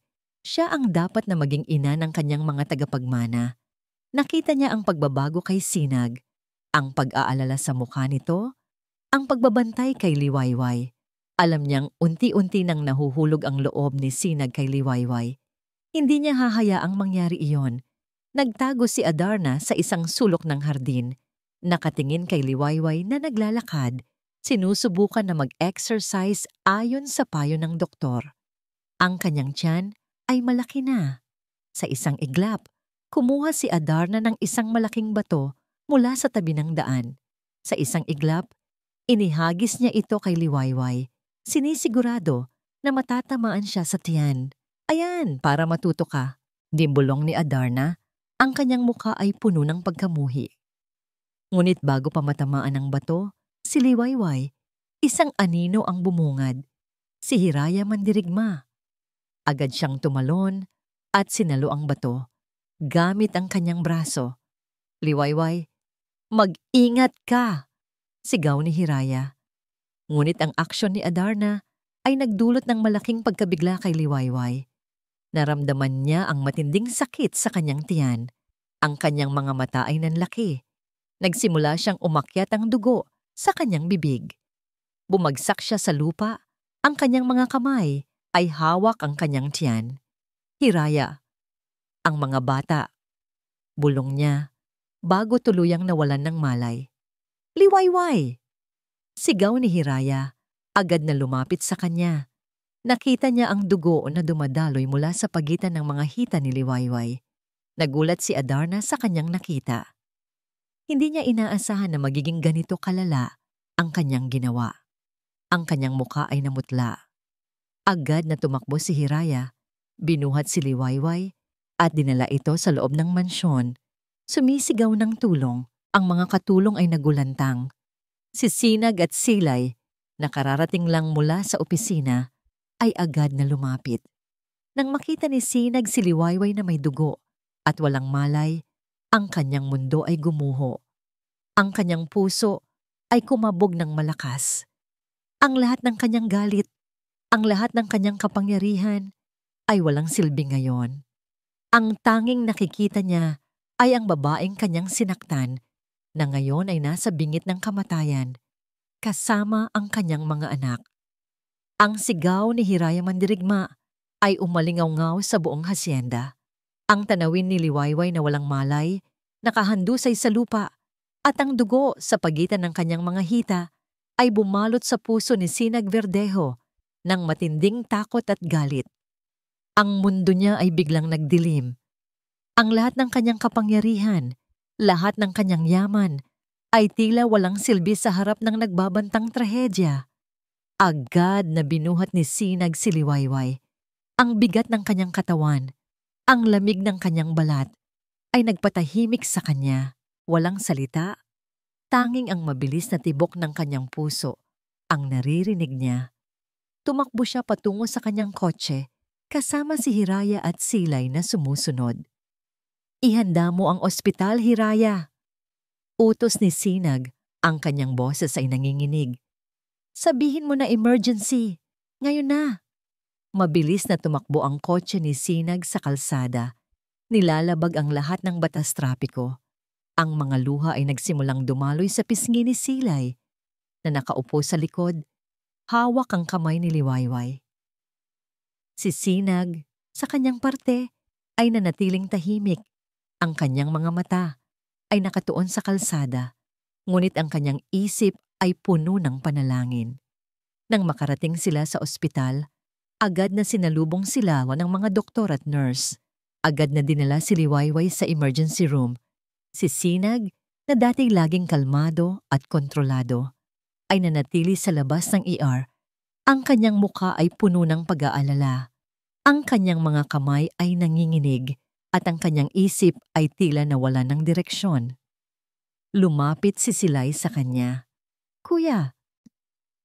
Silay, ano ang nangyayari? Tanong ni Sinag. Ang kanyang boses ay halos pabulong. Ang mga bata. Si Liwayway. Huwag kang mag-alala, kuya, sabi ni Silay, hinawakan ng kanyang braso. Lalaban siya. Lalaban sila. Dumating din si Guro Kalinaw na nalaman ang nangyari mula kay Hiraya. Ang kanyang mukha ay puno ng pag-aalala. Lumapit siya kay Sinag at Silay at umupo sa tabi nila. Nagsimula silang magdasal, tahimik, nagmamakaawa sa Diyos na iligtas si Liwayway at ang kambal. Makalipas ang ilang oras, lumabas ang doktor. Ang kanyang mukha ay seryoso. Doktora, kumusta ang lagay niya? Agad na tanong ni Sinag. Tumayo. Maayos naman po ang ginang liwayway, Senyor Verdejo, sabi ng doktora. Napatigil namin ang pagdugo. Ngunit, huminto ang doktora. Ang kanyang mga mata ay puno ng lungkot. Mayroon po kaming masamang balita. Ang isang bata, hindi po namin masisigurado ang kalagayan niya. Mayroong malaking tsansa na hindi siya mabubuhay. Parang gumuho ang mundo ni Sinag. Ang mga salitang yon ay parang isang patalim na tumusok sa kanyang puso. Ang isang bata, ang kanyang isang anak, posibleng mawala. Naramdaman niya ang matinding sakit. Isang sakit na hindi niya kailanman naramdaman noon. Ang lahat ng kanyang kayamanan, lahat ng kanyang kapangyarihan, ay walang silbi ngayon. Hindi niya kayang iligtas ang kanyang sariling anak. Bumagsak si Sinag sa upuan. Niyakap siya ni Silay, umiiyak. Nagsimulang humikbi si Sinag. Ang kanyang mukha ay nakasubsob sa kanyang mga kamay. Ang kanyang matigas na puso ay unti-unting nadudurog. Sa mga sandaling iyon, nawala ang Sinag Verdejo na puno ng kapangyarihan at pagkamuhi. Ang natira ay isang ama na natatakot na mawalan ng anak. Ang lahat ng ito ay kasalanan ko, bulong niya. Dahil sa akin, nangyari ito sa kanila. Lumapit siguro kalinaw, inabot ang kanyang kamay sa balikat ni Sinag. Huwag mong sisihin ang sarili mo, iho. Hindi ito ang oras para sisihin ang sinuman. Ang kailangan ngayon ay manalangin iligtas sila. Ngunit hindi niya mapigilan ang pagsisisi. Ang kanyang mga desisyon, ang kanyang pagtrato kay Liwayway, ang kanyang pagiging bulag sa mga balak ni Adarna. Ang lahat ng iyon ay nagdala sa kanila sa bingit ng kamatayan. Agad na tumawag si Sinag kay Hiraya. Hanapin mo si Adarna Lucero. Dalhin mo siya rito. At si Basilio Malingap. Hindi ko hahayaang makatakas sila sa akin. Ang kanyang boses ay puno ng galit, ngunit may kasamang pighati. Gusto kong magbayad sila sa kanilang ginawa. Gusto kong makita silang magdusa. Masusunod po, senyor, sabi ni Hiraya. Ang kanyang boses ay seryoso. Sa loob ng silid ng intensive care unit, nakahiga si Liwayway. Ang kanyang katawan ay mahina. Ang kanyang mukha ay namutla. Ang kanyang tiyan ay nakabalot sa benda. Ngunit ang kanyang puso ay nananatiling matatag. Ang kanyang mga anak, kailangan niyang lumaban para sa kanila. Pumasok si Sinag sa silid. Ang kanyang mga mata ay nanatili kay Liwayway. Puno ng sakit at pagmamahal, lumapit siya sa kama, umupo sa tabi nito at hinawakan ang kamay ni Liwayway. Ang kanyang mga kamay ay malamig, ngunit ang kanyang paghawak ay mahigpit. Liwayway, bulong niya. Ang kanyang boses ay puno ng pighati. Patawarin mo ako. Patawarin mo ako sa lahat ng ginawa ko sa iyo. Hindi ko dapat ginawa yon. Hindi ko dapat binili ka. Hindi ko dapat sinaktan ka. Nagsimulang dumaloy ang mga luha sa kanyang mga mata. Sa unang pagkakataon, nakita ni Liwayway ang Sinag Verdejo na lumuluha. Ang Sinag Verdejo na puno ng sakit at pagsisisi. Ang Sinag Verdejo na hindi niya kailanman naisip na makikita. Nalaman ko na ang lahat. Patuloy niya. Ang tungkol kay Tita Elara. Ang tungkol sa'yo. Hindi ko alam. Hindi ko alam na may koneksyon tayo. Ang lahat ng aking ginawa ay dahil sa aking galit at pagkamuhi sa mundo. Ngunit ngayon, ikaw at ang ating mga anak ang lahat sa akin. Niyakap ni Sinag ang kamay ni Liwayway. Inilagay ito sa kanyang labi. Kailangan mong lumaban, Liwayway. Kailangan mong lumaban para sa ating mga anak. Hindi ko kayang mawala ang sinuman sa inyo. Mahal kita, Liwayway. Mahal na mahal kita. Ang mga salitang yon ay parang isang simoy ng hangin na nagpabuhay kay Liwayway. Ang kanyang mga mata, na halos nakapikit, ay dahan-dahang bumukas. Nakita niya ang mukha ni Sinag. Ang kanyang mga mata ay puno ng luha, puno ng pagmamahal. Ang mahal kita ay isang salita na hindi niya inaasahan na maririnig mula sa kanya. Pilit niyang sinubukan na gumalaw. Ang kanyang mga daliri ay dahan-dahang gumalaw. Sinubukan na pisilin ang kamay ni Sinag. Isang giwang ng ngiti ang lumabas sa kanyang labi. Si Sinag! Mahina niyang bulong. Nagulat si Sinag. Liwayway! Gising ka! Ngunit ang kanyang mga mata ay muling nagsimulang pumikit. Ang kanyang katawan ay mahina pa rin. Ang isang patak ng luha ay dumaloy sa kanyang pisngi. Ang kanyang hininga ay naging mabagal. Ang kanyang estado ay nananatiling kritikal. At ang kapalaran ng isa sa kanyang mga anak ay nakasabit pa rin sa bingit ng kawalan. Ang pag-amin ni Sinag ay isang pag-asa, ngunit ang buhay ay tila naglalaro pa rin sa kanila. Mahaba at nakakapagod ang sumunod na mga araw. Lumipas ang oras, tila ba dahan-dahan ang bawat segundo sa loob ng intensive care unit. Si Sinag, kasama si Silay at Guro Kalinaw, ay halos hindi umalis sa tabi ng silid ni Liwayway, nagbabantay, nagdarasal. Ang bawat pagtango ng doktora, ang bawat maliliit na pagbabago sa kondisyon ni Liwayway, ay hinahabol nila ng may pag-asa at pagkabahala. Hanggang sa isang araw, isang himala ang naganap. Dahan-dahang iminulat ni Liwayway ang kanyang mga mata. Ang una niyang nakita ay ang puting kisame ng ospital at ang mga mukha ni na Sinag, Silay at Guro Kalinaw na nakatingin sa kanya ng may pag-aalala.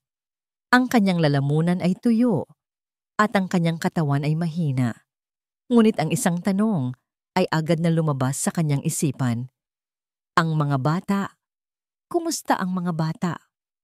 Niyakap agad ni Sinag ang kanyang kamay. Ang kanyang mukha ay puno ng luha, ngunit ngayon ay may kagalakan. Ligtas sila, Liwayway. Ligtas sila pareho. Nagsimulang umiyak si Liwayway, ngunit ngayon ay luha ng kaligayahan. Isang malaking bato ang bumagsak mula sa kanyang dibdib. Ang kanyang mga anak, ang kanyang mga pinaglalabanan, ay ligtas. Nakita niya ang isang bahagyang ngiti sa mukha ni Silay at ang pagtango ni Guro Kalinaw. Ligtas sila. Sa mga sumunod na araw, si Sinag ang personal na nagbantay at nag-alaga kay Liwayway. Dinala niya ang kanyang opisina sa ospital. Sinigurado na ang lahat ng kanyang trabaho ay nagagawa habang siya ay nananatili sa tabi ni Liwayway. Binabasahan niya ito ng mga libro, nagkukwento ng mga nakakatawang karanasan, at kahit anong pwedeng gawin para lang maaliw si Liwayway.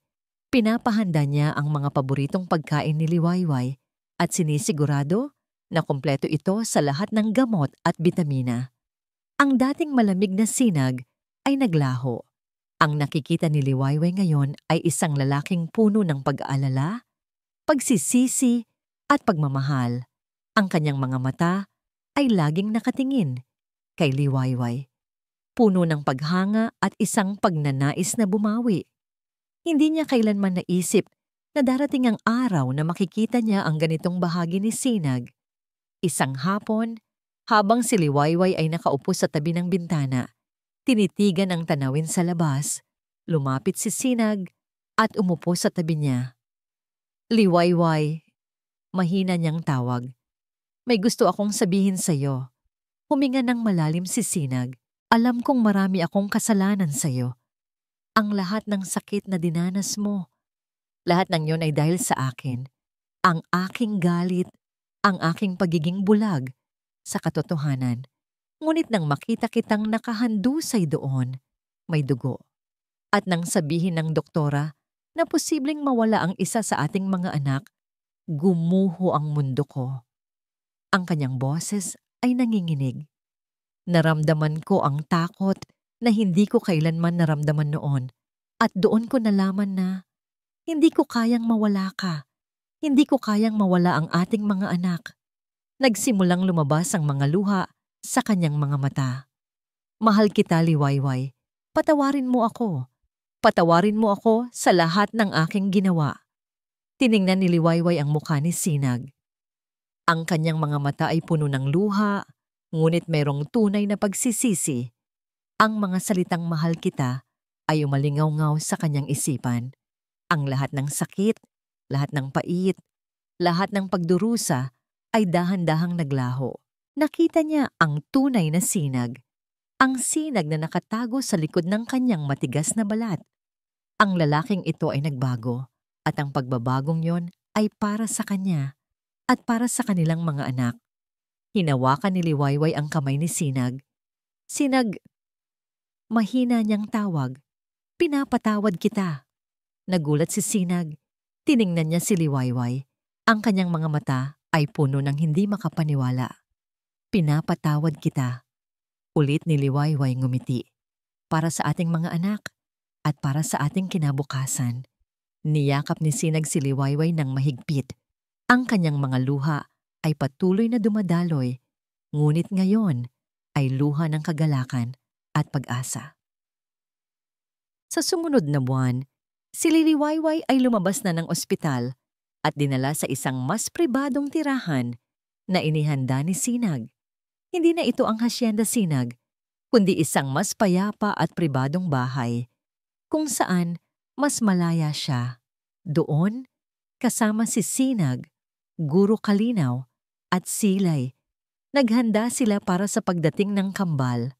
Dumating ang araw ng panganganak. Mahirap at masakit. Ngunit sa bawat pagtulak ni Liwayway, nandoon si Sinag, hawak ang kanyang kamay, nagbibigay ng lakas at pag-asa. Narinig ni Liwayway ang unang iyak, isang maliit na babae, at pagkatapos, ang pangalawang iyak, isang maliit na lalaki. Ang kagalakan na naramdaman niya sa mga sandaling iyon ay walang kapantay. Ang kanyang mga anak, ang kanyang mga himala, ang lahat ng sakit ay naglaho. Niyakap ni Sinag ang kanyang mga anak, ang kanyang mga mata ay puno ng luha. Salamat, Liwayway. Salamat sa lahat. Isang linggo matapos ang panganganak, isang maliit na salo-salo ang inihanda sa pribadong bahay upang ipagdiwang ang pagdating ng kambal. Naroon sina Guro Kalinaw, Silay, at Hiraya Mandirigma. Ang lahat ay masaya, nagtatawanan, at nagkwentuhan. Si Liwayway at Sinag ay nakaupo sa tabi ng isa't isa. Hawak ang kanilang mga anak, puno ng pagmamahal. Nang matapos ang hapunan, tumayo si Sinag, hawak ang kamay ni Liwayway. Gusto ko lang magpasalamat sa inyong lahat.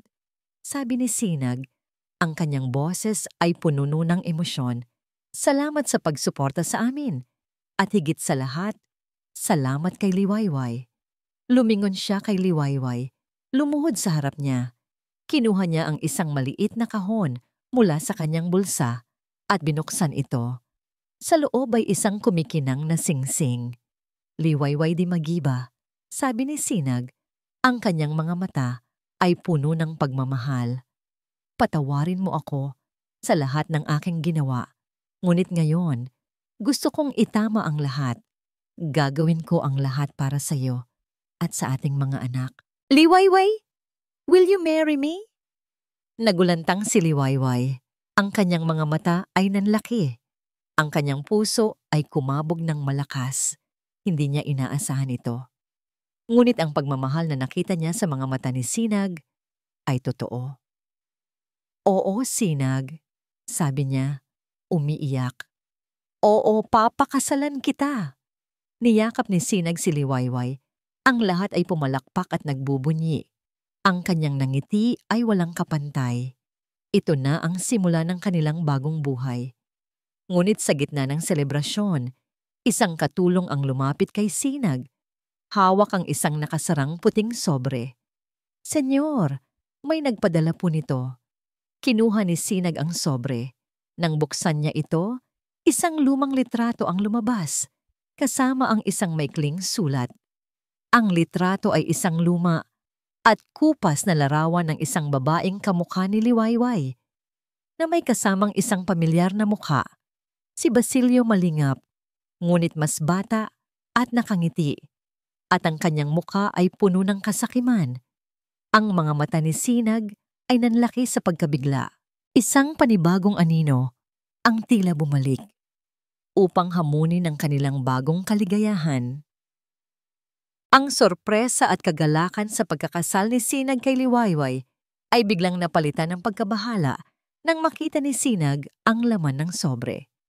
Ang lumang litrato, kasama ang sulat, na may mapanlinlang ng ngiti ni Basilio, ay nagpahiwatig na hindi pa tapos ang kanilang pagsubok. Mayroon pang isang lihim na kailangan nilang harapin. Agad na dinala ni Sinag ang sobre sa kanyang opisina. Kasama si Liwayway, Hilay at Hiraya. Ang litrato ay nagpapakita ng isang mas batang Basilio na may kasamang isang babae na halos kamukha ni Liwayway at nakasulat sa likod ng litrato ang isang cryptic message. Ang pinakamalaking lihim ay nasa loob ng iyong sariling dugo. Ano ito, kuya? Tanong ni Silay. Ang kanyang mukha ay puno ng pagkalito. Ito ay mula kay Basilio, sabi ni Sinag.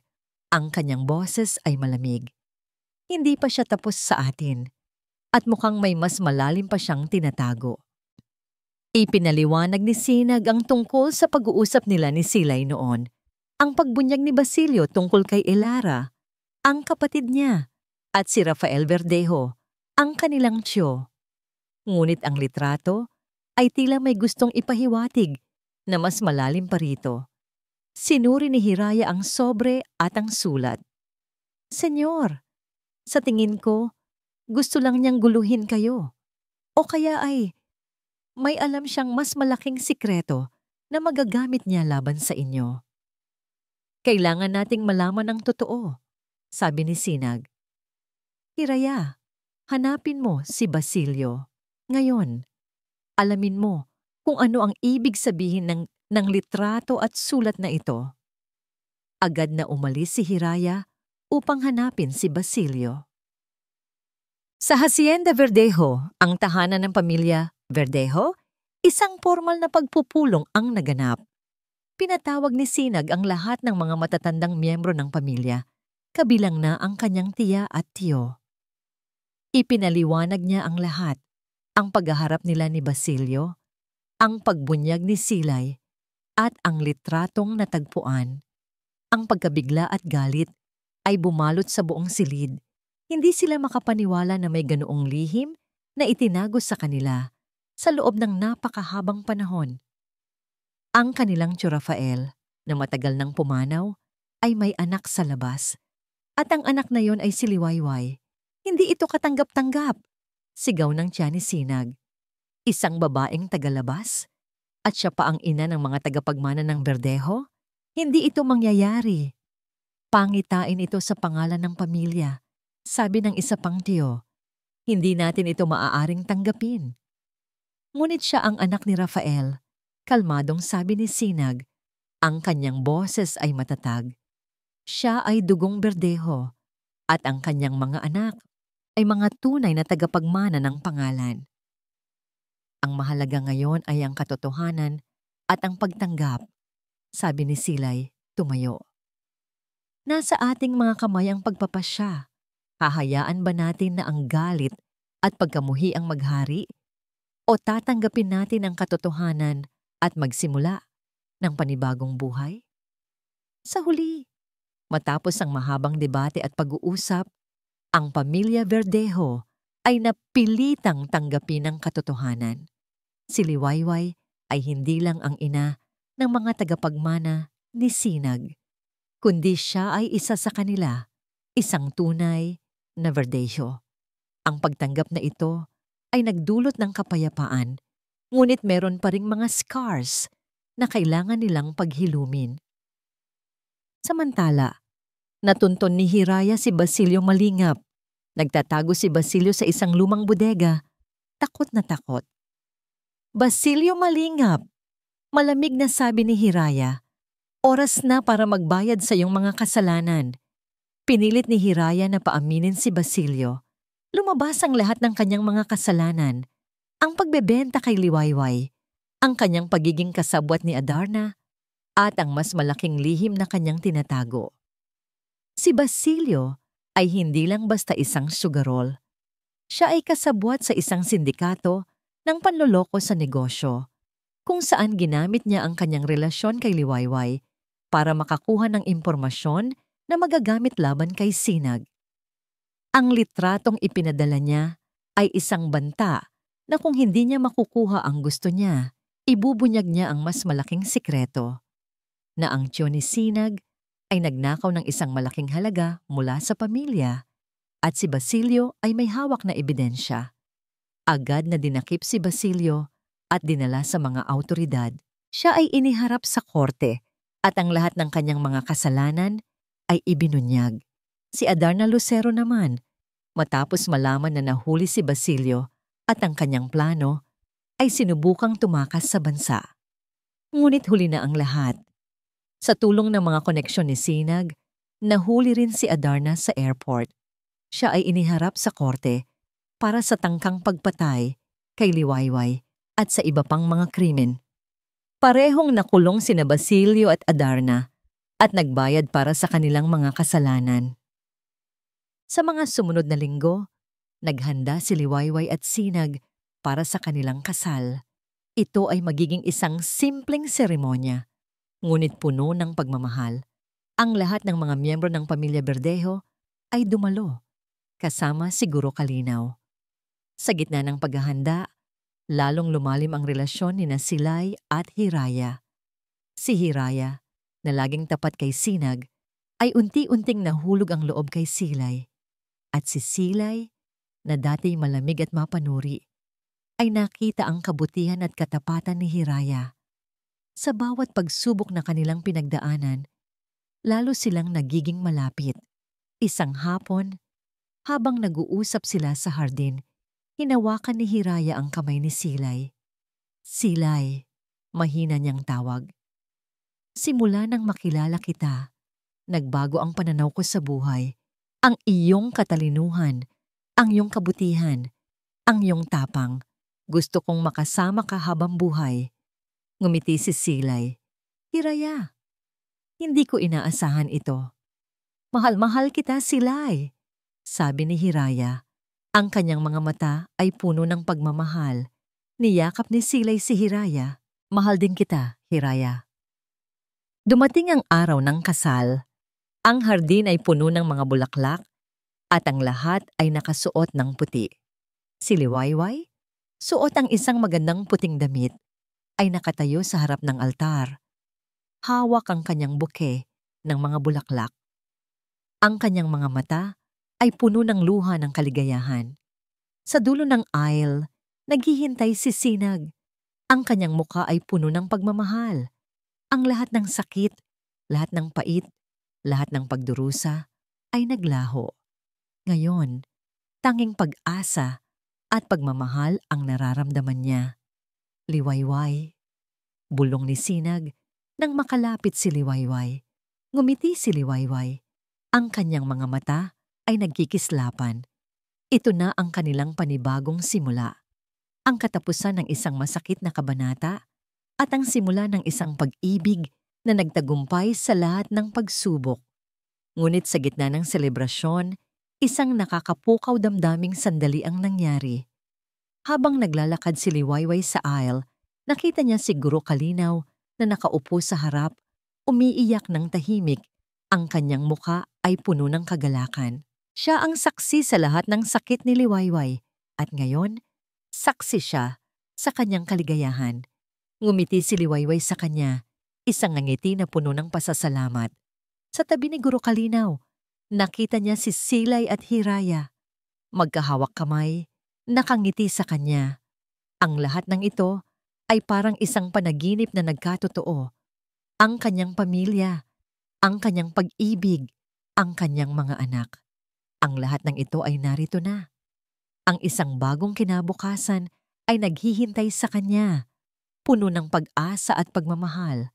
Ang hangin sa hardin ng mansyon ay puno ng halimuyak, ng mga bulaklak, at ang tunog ng masayang bulungan. Ang bawat sulok ay pinalamutian ng puting tela at sariwang mga rosas. nagbibigay ng isang ethereal na ganda sa paligid. Naroon ang mga mahal sa buhay, ang pamilya Verdejo, na ngayoy buo at nagkakaisa, kasama si Guro Kalinaw na nakangiti at si Hiraya Mandirigma na nakatayo sa tabi ni Silay. Ang kanilang mga kamay ay magkahawak. Si Liwayway, sa suot niyang puting gown, ay tila isang anghel na bumaba mula sa langit. Ang kanyang mga mata, na minsan ay puno ng lungkot at takot, ay ngayon nagniningning sa kaligayahan. Sa dulo ng aisle, naghihintay si Sinag. Ang kanyang formal na itim na suit ay nagpatingkad sa kanyang kaakit-akit na presensya. Ngunit ang pinakamahalaga ay ang pagmamahal na nakikita sa kanyang mga mata. Isang pagmamahal na nagbago sa kanya. Dahan-dahan, sa saliw ng malambing na musika, nagsimulang maglakad si Liwayway patungo kay Sinag. Ang bawat hakbang ay hindi lang isang paglakad patungo sa altar, kundi isang paglakad palayo sa kanyang madilim na nakaraan, patungo sa isang kinabukasan na pininturahan ng pag-ibig at pag-asa. Habang papalapit siya, nakita niya ang ngiti ni Sinag, isang tunay na ngiti na hindi na pinipilit. Nang magkalapit sila, inabot ni Sinag ang kamay ni Liwayway. Ikaw ang pinakamagandang babae sa buong mundo, Liwayway. Bulong niya. Ang kanyang boses ay puno ng damdamin. Nagsimula ang seremonya. Sa harap ng pastor, ipinahayag nila ang kanilang mga pangako. Sinag Verdejo, sabi ng pastor. Ikaw ba, sa pamamagitan ng iyong libreng kalooban, ay kinukuha si Liwayway di Magiba bilang iyong legal na asawa upang makasama sa kasaganaan at sa kahirapan, sa sakit at sa kalusugan hanggang kamatayan ang maghiwalay sa inyo? Tiningnan ni Sinag si Liwayway. Ang kanyang mga mata ay nagniningning. Opo, pastor, ginagawa ko. At ikaw, Liwayway di Magiba, sabi ng pastor. Ikaw ba, sa pamamagitan ng iyong libreng kalooban, ay kinukuha si Sinag Verdejo bilang iyong legal na asawa upang makasama sa kasaganaan at sa kahirapan, sa sakit at sa kalusugan, hanggang kamatayan ang maghiwalay sa inyo? Nagsimulang lumabas ang mga luha sa mga mata ni Liwayway. Opo, pastor. Buong puso ko pong tinatanggap. Nagsabi sila ng kanilang mga personal na panata. Liwayway, sabi ni Sinag, dati, ang mundo ko ay puno ng dilim, galit at pagkamuhi. Ikaw ang nagdala ng liwanag. Ikaw ang nagturo sa akin ng kapatawaran at ang kapangyarihan ng pag-ibig. Pinapangako ko na mamahalin at poprotektahan kita at ang ating mga anak hanggang sa huling hininga ko. Sinag, sabi ni Liwayway, ang kanyang boses ay nanginginig. Naranasan ko ang pinakamadilim na bahagi ng buhay ko sa iyong mga kamay. Ngunit sa kabila ng lahat, nakita ko ang pagbabago sa iyo. Nakita ko ang puso mo. Pinapangako ko na ibibigay ko ang buong pagmamahal ko sa iyo at sa ating pamilya. Mamahalin kita sa lahat ng bahagi ng ating buhay at magiging matatag tayo sa lahat ng pagsubok. Nang ipahayag sila ng pastor na mag-asawa at nang halikan ni Sinag si Liwayway, ang lahat ay pumalakpak at nagbunyi. Ito na ang kanilang panibagong simula. Sa sumunod na selebrasyon, ang hardin ay puno ng tawanan at musika. Ang lahat ay masaya, nagsasayawan at nagkukwentuhan. Si Liwayway at Sinag ay sumayaw. Ang kanilang mga mata ay nakatuon lang sa isa't isa, puno ng pagmamahal. Ang kanilang mga anak, sina Tala at Alon, ay mahimbing na natutulog sa tabi ng kanilang ina, ligtas at payapa. Sa isang sulok, nakita ni Sinag sina Silay at Hiraya. Lumapit siya sa kanila. Hiraya, alagaan mo ang kapatid ko, sabi ni Sinag, ngumiti. Hinawakan ni Hiraya ang kamay ni Silay. Senyor, ipinapangako ko po na mamahalin ko si Silay higit pa sa aking buhay. At ikaw, Silay, sabi ni Sinag, huwag mong hayaang saktan ka ng sino man. Mahal kita, kapatid. Mahal din kita, kuya, sabi ni Silay, umiiyak. Salamat sa lahat. Ang mga taon ay lumipas at ang buhay sa Hacienda Verdeso ay puno ng pagmamahal at kaligayahan. Si Liwayway at Sinag ay naging huwarang magulang sa kanilang mga anak. Si Tala, ang kanilang babae, ay lumaking matalino at matapang tulad ng kanyang ina. Si Alon, ang kanilang lalaki, ay lumaking matalino at mapagmahal tulad ng kanyang ama. Si Silay at Hiraya ay ikinasal din at nagkaroon ng sarili nilang pamilya. Naging matagumpay si Hiraya sa negosyo ni Sinag at naging isang mahalagang miyembro ng pamilya Verdejo. Si Silay naman ay naging isang aktibong miyembro ng komunidad, gumagawa ng mga programa para sa mga kabataan at nangangailangan. Si Guro Kalinaw ay naging isang lolo sa kambal, laging nandyan para magbigay ng payo at pagmamahal. Ang kanyang bahay, ang ating kanlungan, ay nanatiling bukas sa sinumang nangangailangan ng tulong at kanlungan. Ang mga alaala ng sakit at pighati ay nanatili, ngunit ang mga ito ay naging aral na nagpatatag sa kanila. Ang pagmamahal at kapatawaran ang naging pundasyon ng kanilang pamilya. Isang hapon, habang papalubog ang araw sa karagatan, nakaupo si Liwayway at Sinag sa buhanginan, kasama ang kanilang mga anak na naglalaro sa tubig. Hawak ni Sinag ang kamay ni Liwayway. "Sinag," sabi ni Liwayway, ang kanyang mga mata ay nakatingin sa papalubog na araw. "Sino ang mag-aakala na ang lahat ng sakit na pinagdaanan ko ay magtatapos sa ganito? Isang pamilya na puno ng pagmamahal." Niyakap ni Sinag si Liwayway. Ang pag-ibig, Liwayway, ay kailangan ng pagsubok at tayo, nagtagumpay tayo. Ang ating kwento ay patunay na ang kapatawaran at pagmamahal ay laging magwawagi sa lahat ng dilim. Tumingin si Liwayway sa papalubog na araw na parang isang bagong pagsilang. Ang kanyang puso ay puno ng kapayapaan at pag-asa. Ito na ang kanilang tunay na Liwayway. Isang bagong simula, isang bagong araw na puno ng pangako ng walang hanggan. At dito nagtatapos ang makabagbag damdaming kwento ni na Liwayway at Sinag, isang paglalakbay na sumubok sa kanilang mga puso at kaluluwa. Sa bawat pahina, sa bawat kabanata ng kwentong ito, kasama namin kayong naglakbay sa mga baluktot na landas ng kapalaran, sa mga pighati, sa mga pagtataksil, at sa huli, sa matamis na bunga ng pagpapatawad at pagmamahal. Bilang inyong manunulat, labis po akong nagpapasalamat sa inyong walang sawang pagsubaybay at pagsuporta. Ang bawat salita, ang bawat emosyon na aking isinulat, ay inihandog ko sa inyo sa pag-asang mahipon nito ang inyong mga puso at mag-iwan ng isang aral na mananatili.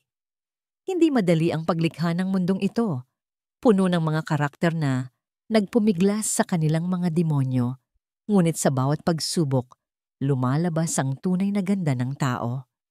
Nais ko pong ibahagi ang damdamin ng pag-asa na ang pag-ibig ay may kapangyarihang magpabago, magpagaling, at magbigkis ng mga kaluluwang nasira. Sana po ay nadama ninyo ang mensahe na ang kapatawaran ay hindi lamang para sa iba, kundi para din sa ating sarili, upang makalaya tayo sa bigat ng nakaraan at makapagsimula muli. Patuloy tayong maniwala sa pag-asa dahil ito ang ilaw sa pinakamadilim nating mga sandali. Muli, maraming salamat po sa inyong mainit na pagtanggap. Naway patuloy ninyong ibahagi ang inyong mga saloobin at damdamin sa ibaba. Ang inyong mga komento ang aming inspirasyon